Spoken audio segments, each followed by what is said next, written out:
Madame la Présidente, pour donc indiquer que nous voterons contre cet amendement, puisque en cohérence et sans sectarisme, nous avons indiqué être en faveur de cet article.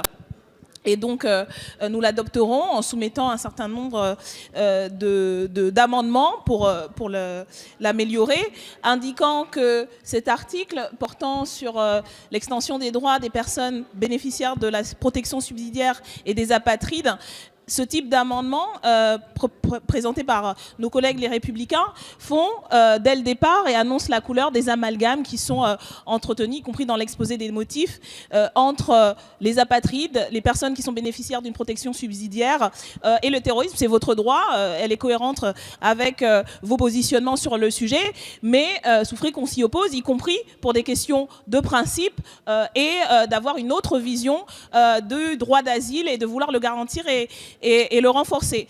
Tout simplement constater qu'effectivement on commence ces séances de débat qui vont être très longues avec des collègues sur ces bancs en face qui sont très remontés et je pense que ça a aussi peut-être à voir avec le fait que la porte leur a été ouverte pour le faire. Monsieur Collard qui intervenait tout à l'heure a indiqué sur une chaîne parlementaire abritée sous nos murs qu'il était que Gérard Collomb avait des paroles qui correspondaient à ce qu'il pense. Donc on voit bien comment est-ce que nous disions, comment l'appel d'air dont vous parliez souffle sur les braises qu'attisent nos collègues d'en face. Et c'est pour ça que nous nous opposons radicalement à ces propositions et que nous opposons malheureusement à votre projet de loi qui permet ce genre de démonstration de la part des collègues et de LR et de l'extrême droite.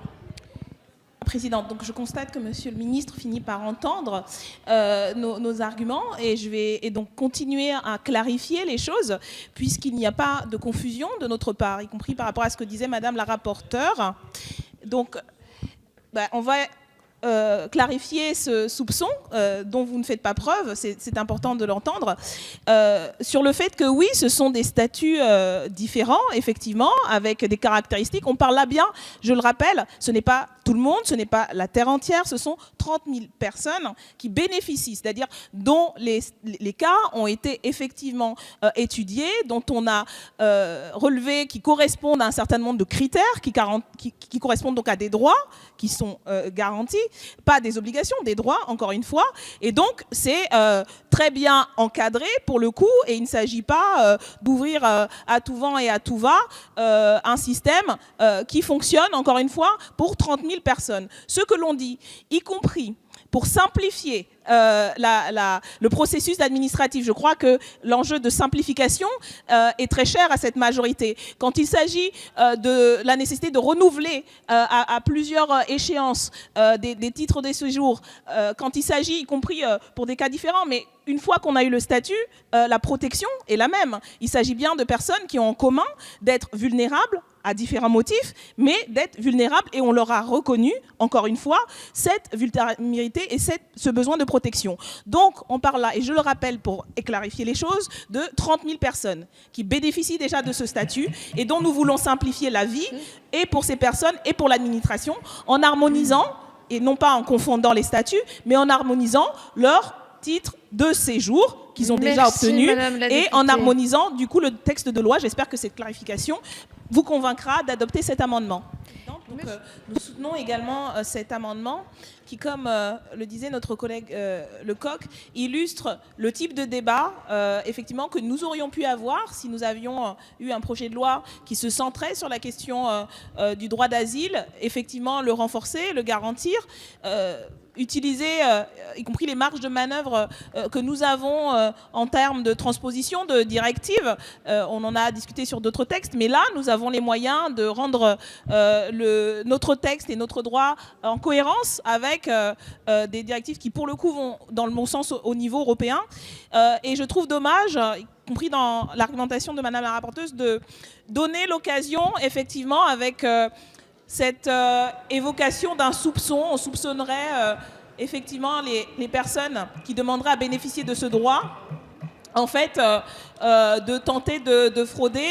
Et c'est typiquement l'illustration de ce que nous disions en ouvrant la porte et en faisant planer sur un certain nombre de propositions, ça a été dit, y compris en commission, le doute et le soupçon pour considérer qu'a priori, un certain nombre de demandeurs et demandeuses d'asile seraient des fraudeurs en toute puissance. Merci. On donne des aliments pour nos collègues pour enfoncer la porte et, pour le coup, affaiblir les garanties aux bénéficiaires du droit d'asile et des protections Merci, qui Madame s'ensuivent. la députée. Monsieur Dumont. Merci, Madame la Présidente.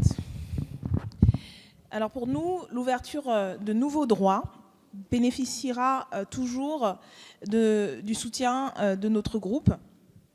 Et vous pourrez également compter sur nous pour vérifier que ces nouveaux droits sont effectivement accessibles à celles et ceux qui en bénéficient, au moins théoriquement. Garantir des droits, c'est aussi et surtout garantir la possibilité de les faire valoir.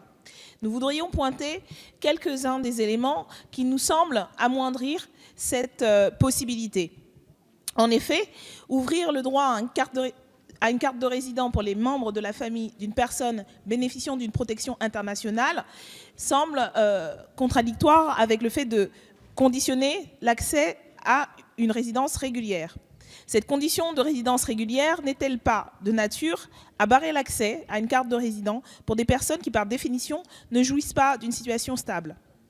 N'est-il pas également contradictoire de prétendre renforcer l'accès à la carte de résident pour les familles de réfugiés lorsque l'on a connaissance des conditions dans lesquelles ces personnes doivent batailler pour en obtenir une ? Renforcer cet accès à ces titres de séjour n'implique-t-il pas de renforcer justement les moyens alloués aux préfectures chargées de délivrer ces mêmes droits ? Nous reconnaissons les efforts et les intentions afin de renforcer un certain nombre de droits. C'est pourquoi nous voterons pour cet article, mais il nous semble, et c'est pour ça que nous proposons des amendements à ce texte, à cette partie du texte, qu'il est possible de les renforcer afin de garantir effectivement l'accès et la jouissance de ces droits aux personnes qui en ont le plus besoin.